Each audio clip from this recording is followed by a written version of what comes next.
Hello students, how are you all. Students, आप लोगों ने इससे पहले चैप्टर जो 1 है, इससे पहले मतलब हम लोग अभी भी पढ़ रहे हैं चैप्टर 1 ही। तो चैप्टर 1 का जो पार्ट 1 गया था और पार्ट 2 गया था आपके पास, उसमें आप लोगों ने जो आउटपुट सिस्टम है उनके बारे में पढ़ा है, इनपुट सिस्टम के बारे में पढ़ा है, सॉफ्टवेयर के बारे में पढ़ा है।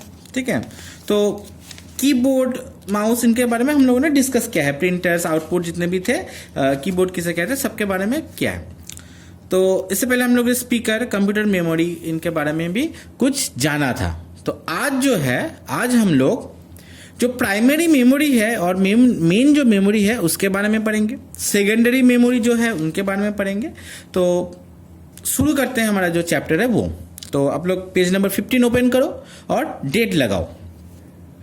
सो क्लास 6 जो पहला पार्ट है वो है प्राइमरी मेमोरी या मेन मेमोरी। अब प्राइमरी मेमोरी जिसको बोलते हैं उसको मेन मेमोरी भी बोलते हैं। It is the main part of the computer that store data और instruction on which the computer is currently working. It has a limited capacity. There was two type of primary memory. These are. तो क्या बोला जा रहा है यहाँ पे जी, ये एक मेन पार्ट है जो प्राइमरी मेमोरी है या फिर मेन मेमोरी है। ये एक मेन पार्ट है कंप्यूटर का जो इंस्ट्रक्शन देता है, वर्किंग करता है। It is a limited capacity. इसमें जो कैपेसिटी है बहुत ही लिमिटेड है, ज़्यादा कैपेसिटी नहीं रहता। और there are two types of memory, primary memory are this there. तो ज़्यादातर क्या होता है, दो टाइप का ही प्राइमरी मेमोरी मिलता है। तो दो टाइप का जो प्राइमरी मेमोरी है उसका दो पार्ट जो है वो फर्स्ट पार्ट है रैम या रैंडम एक्सेस मेमोरी। नेक्स्ट जो पार्ट है वो है रोम, मतलब रीड ओनली मेमोरी। तो रैंडम एक्सेस मेमोरी क्या होता है? RAM is used to store data and instruction that are currently being processed by CPU, मतलब Central Processing Unit of a computer। मतलब यहाँ पे कंप्यूटर में हम लोग CPU में जो भी काम करते हैं वो काम कहाँ पे होता है? इस RAM के अंदर होता है। मतलब ये रैम है एक टाइप का मैदान के टाइप का, जहाँ पे जितने भी प्लेयर आएंगे वो लोग यहाँ पे खेल सकते हैं। तो जैसे कोई मैदान बहुत बड़ा है तो वहाँ पे ज़्यादा प्लेयर खेल सकते हैं, अगर कोई मैदान छोटा है तो वहाँ पे कम प्लेयर खेल सकते हैं। अगर हम लोग छोटे मैदान में बहुत सारा प्लेयर घुसा दिया तो कोई नहीं खेल सकता, ठीक से नहीं खेल सकते हैं, सब धक्का खाएंगे। वैसे ही अगर हमारा रैम का मेमोरी बहुत कम है तो वहाँ पे काम भी बहुत कम होगा। और जितना अच्छा मेमोरी होगा, मतलब 4 GB या फिर 8 GB, 12 GB, तो वहाँ पे बहुत ही बड़ा मैदान है, वहाँ पे हम लोग बहुत सारे लोग खेल भी सकते हैं और कोई किसी से धक्का भी नहीं लगेगा। तो फर्स्ट इज रैम। तो रैम क्या होता है? रैम को एक प्रॉब्लम क्या होता है, जब रैम में हम लोग स्विच ऑफ कर देते हैं तब इसका स्विच ऑफ कर दिया या शट डाउन कर दो, ठीक है, कंप्यूटर ऑफ हो गया, मतलब इसका काम भी बंद हो जाना। जो कुछ हो रहा था ये स्टॉप हो जाता है। ये सेव नहीं करता, इसमें काम होता है। ये मेमोरी ऐसा होता है, एक जगह होता है जहाँ पे काम किया जाता है, उसके बाद स्टोरेज डिवाइस में सेव किया जाता है। तो इसको इसलिए क्या बोला जाता है? इसको इसलिए वोलेटाइल मेमोरी बोला जाता है, जो भूल जाता है, भूलने की बीमारी। ठीक है, तो RAM is a volatile memory. तो स्टोरेज जो कैपेसिटी है मेजर होता है जो रैम का, वो MB में होता है, GB में होता है, गीगाबाइट और मेगाबाइट। तो मेगाबाइट में, पहले मेगाबाइट में रैम हुआ करता था, मगर अभी GB के में होता है। अभी 4 GB नॉर्मल एक रैम का जो होता है मेमोरी 4 GB होता है, 4, 8, 16, 12 इस टाइप का होता है।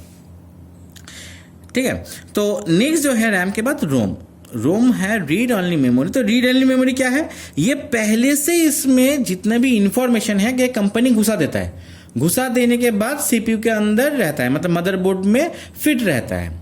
इसका काम क्या होता है? सपोज कंप्यूटर में कोई ऑपरेटिंग सिस्टम उड़ गया, ऑपरेटिंग सिस्टम काम नहीं कर रहा या फिर कंप्यूटर पूरा क्रैश हो गया, तो रोम के अंदर क्या रहता है? पहले से ही डेटा इंस्ट्रक्शन रहता है जिसके जरिए हम लोग कुछ कमांड रहते हैं, कमांड्स के जरिए कंप्यूटर को ठीक कर सकते हैं या फिर कंप्यूटर के बेसिकली चला सकते हैं। जो CMD होता है, कमांड प्रॉम्प्ट है, उसके जरिए हम लोग चला सकते हैं। तो मगर ये है नॉन वोलेटाइल, ये भूलता नहीं है। इसको कंप्यूटर से कंपनी ने जो सिखा के बनाया था, जो है उसमें डेटा वही रहेगा। कंप्यूटर को आप डिलीट कर दो, ऑफ कर दो, कुछ भी कर दो, इसका डेटा जो है उसके अंदर ही रहेगा। ठीक है, तो ये है रैम और रोम। तो एक है वोलेटाइल मेमोरी, एक है नॉन वोलेटाइल मेमोरी। इसके बाद है secondary memory and external memory.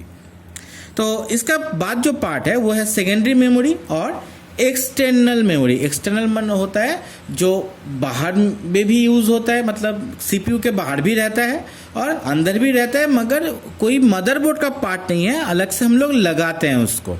ठीक है, तो ज़्यादातर एक्सटर्नल या सेकेंडरी मेमोरी में जो मेन जो सबसे बड़ा होता है वो हार्ड डिस्क होता है। पहले का जो पार्ट देख रहे हो मतलब हार्ड डिस्क ड्राइव, इस तरह का एक ड्राइव होता है जिसमें यहाँ पे एक डिस्क रहता है, ठीक है, मेटल से बना हुआ, जिसमें कोई भी चीज़ रिकॉर्ड भी किया जा सकता है, राइट भी किया जा सकता है और देखा भी जा सकता है, डिलीट भी कर दिया जा सकता है।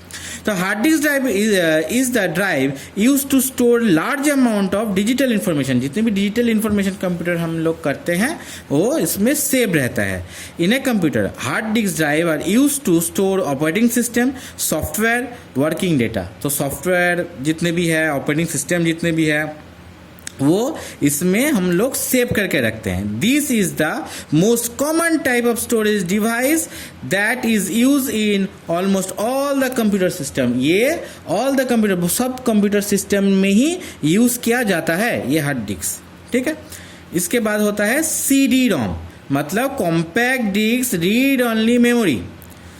ये अभी तो ज़्यादा यूज नहीं होता, मगर पहले बहुत ही यूज़ होता है मूवी कैसेट बनाने में, सॉफ्टवेयर कैसेट बनाने में, ऑपरेटिंग सिस्टम कैसेट बनाने में ज़्यादातर CD का उपयोग किया जाता था। मगर CD में क्या प्रॉब्लम था? CD का स्पेस बहुत छोटा है, मतलब बहुत ही जगह छोटा है। इसमें सिर्फ 650 से 900 MB तक जगह होती है, जिस जगह की यूज़ करके हम लोग कोई भी डेटा स्टोर कर सकते हैं। ठीक है, मगर अगर हमारा कोई चीज़ 1 GB का हो, 2 GB का हो, तो इसमें CD में कतई नहीं हो सकता, कभी नहीं हो सकता। ठीक है, इसलिए जितने भी ब्लैंक डिवाइस ले लो, ब्लैंक CDs ले लो, उसमें ज़्यादा आप लोग रिकॉर्ड नहीं कर सकते और CD बहुत ही जल्द नष्ट भी हो जाता है। ठीक है, इसका जो अंदर जो एल्यूमिनियम रहता है ये बहुत जल्दी नष्ट भी हो जाता है, इसलिए अभी उतना नहीं चलता, मगर ये भी बहुत इम्पोर्टेंट था, अभी है, अभी भी यूज़ करते हैं।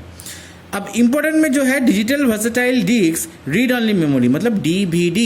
इसका फुल फॉर्म क्या है? Digital versatile disc read only memory. ये इसका जो मेमोरी है ज़्यादातर प्राइमरी मेमोरी होता है 4.7 GB का, गीगाबाइट का, मगर अभी डुअल लेयर, ट्रिपल लेयर वाला भी DVD निकल चुका है, जिसका मेमोरी 9.4 GB, 16.8 GB इस टाइप का भी मेमोरी आप लोग देख सकते हो। तो मेगाबाइट से पहले हम लोग मेगाबाइट में सब कुछ काम करते थे, उसके बाद जब DVD आया तब हम लोग गीगाबाइट में काम करना शुरू किए, मतलब GB के अंदर हम लोग 1 GB, 2 GB, 4 GB, 5 GB का भी काम हम लोग करने लगे। ठीक है, मूवी होने लगा, बड़ा बड़ा फाइल होने लगा। तो ये बहुत ही CD से बहुत ही ज़्यादा मेमोरी यूनिट था, इसका ज़्यादा था और इसका काम भी बहुत ही अच्छा था और एक साथ बहुत कम हम लोग कर सकते थे और ये नष्ट भी कम होता था, CD जैसा नष्ट नहीं होता था। नेक्स्ट है सबका चहीता पेन ड्राइव या फ्लैश ड्राइव। हम लोग अभी जितने भी काम कर लो कंप्यूटर में इसका उपयोग सब करते हैं। पेन ड्राइव का उपयोग, पेन ड्राइव से डेटा ले जाना हो, ले आना हो, सब कुछ इसके ज़रिए हम लोग करते हैं। The USB flash drive, pen drive are data storage device that includes flash memory। ठीक है, फ्लैश मेमोरी होता है और ये अभी 4 GB से ले लो, 4 GB, 2 GB, 8 GB, 16, 24 जितना भी ले लो। ठीक है, इतना GB का ये अभी 32 GB का, 64 GB का, 128 GB का भी पेन ड्राइव निकल चुका है और इसको यूज़ करना बहुत ही ईजी होता है, इसलिए हम लोग पेन ड्राइव का यूज़ ज़्यादा करते हैं एक कंप्यूटर से और एक कंप्यूटर मेमोरी ले जाने के लिए, कोई भी डिटेल्स ले जाने के लिए। नेक्स्ट है मेमोरी कार्ड। मेमोरी कार्ड का क्या काम है? मेमोरी कार्ड ज़्यादातर कंप्यूटर में यूज़ नहीं होता। ये एक जानने के पहले क्या होता था, पहले मेमोरी कार्ड कंप्यूटर में भी यूज़ होता था। कंप्यूटर में डेटा एक कंप्यूटर से और एक कंप्यूटर लेके जाने के लिए भी मेमोरी कार्ड यूज़ होता था, मगर अभी क्या हो गया है, मेमोरी कार्ड कंप्यूटर में नहीं यूज़ होता, मगर इसका यूज़ बहुत ही होता है कैमरा में, गाना सुनने का जो MP3 प्लेयर मिलता है उसमें यूज़ होता है, कैमरा में यूज़ होता है, मोबाइल्स में यूज़ होता है, और आपको डिजिटल जितने DSLR देखोगे, ठीक है, या फिर GoPro टाइप का जितने भी एक्शन कैमरा देखोगे उसमें मेमोरी कार्ड एक बहुत ही इम्पोर्टेंट थिंग है। उसके अलावा वो रिकॉर्ड ही नहीं कर सकता, सेव ही नहीं कर सकता। यहाँ बोला flash memory card other popular storage medium which can store text, picture, music etcetera information on the memory card. तो मेमोरी कार्ड में सब कुछ सेव हो सकता है। इसका यूज़ कहाँ कहाँ पे होता है और इसको रीयूज़ किया जा सकता है। मतलब एक बार पिक्चर उठाया, डिलीट किया, फिर से पिक्चर आप लोग अपलोड कर सकते हो, उसमें नष्ट नहीं होता। और ये डिजिटल कैमरा, मोबाइल, कंप्यूटर इसमें यूज़ होता है। नेक्स्ट है फ्लॉपी डिस्क। बहुत ही पुराना एक चीज़ है, अभी इसका यूज़ होता ही नहीं है, ठीक है। पहले के दिन में इसका यूज़ सबसे ज़्यादा था, अभी एकदम ही नहीं होता, क्योंकि इसका जो मेमोरी है ये मेमोरी आजकल कोई काम का नहीं। इसका मेमोरी होता है 1.44 MB का। इसके बाद इसका मेमोरी बड़ा था मगर कोई MB में रह गया ये, ठीक है। 1.44 MB का आजकल एक गाना भी नहीं होता। एक गाना भी अप्रॉक्स 3 MB से लेकर 15, 14, 30 MB तक होते हैं, मगर ये है 1.4 MB का एक डिवाइस। जो इसमें क्या रहता था, एक प्लास्टिक डिस्क रहता है अंदर, ठीक है। अभी यूज़ नहीं होता इसलिए आप लोग देख नहीं सकते। और इसके ऊपर एक प्लास्टिक का स्क्वायर बोर्ड रहता है और ये एक सेक्शन रहता है, ये एक सेक्शन रहता है। इसका वो एक ड्राइव रहता था कंप्यूटर में, उसमें घुसा देने से कोई भी डेटा आप लोग वहाँ से अपलोड करो, लो, यूज़ करो, कुछ भी कर सकते थे। तो फ्लॉपी डिस्क है popular data storage device use the early days of computer. पहले के दिन में कंप्यूटर में यूज होता था। It is compose of the magnetic disk, के अंदर मैग्नेटिक डिस्क रहता है, उसके ऊपर एक स्क्वायर प्लास्टिक रहता है case. This are portable storage device were increased into the floppy disk drive. तो इसको फ्लॉपी डिस्क ड्राइव बोला जाता था। इसका जो डायमीटर होता था कितना बड़ा होता था, जो पुराने वाले होते थे वो 3.5 इंचेस का होता था। बहुत बड़ा, एक स्केल माप के देख लेना आप लोग कितना बड़ा होता था, 3.5 इंच का होता था। और उसके बाद थोड़ा सा ज़्यादा मेमोरी का निकला, 2.67 मेमोरी का शायद था, वो था 5.25 इंच का, ठीक है। तो ये रहा आपका chapter input device, output device. अभी हम लोग मेमोरी डिवाइस के बारे में पढ़े। इससे पहले इनपुट पढ़ा था, उसके बाद आउटपुट पढ़ा था। आज हम लोग मेमोरी डिवाइस के बारे में पढ़े। तो आपको क्या करना पड़ेगा, चैप्टर आपका चैप्टर 1 खत्म हो चुका है। आज आपके पास पार्ट 3 आ रहा है। पार्ट 3 आप लोग वीडियो देख रहे हो, तो इसका मतलब चैप्टर आपका खत्म हो चुका है। सो नेक्स्ट दिन हम लोग क्वेश्चन आंसर, ट्रू फॉल्स इसमें जाएंगे।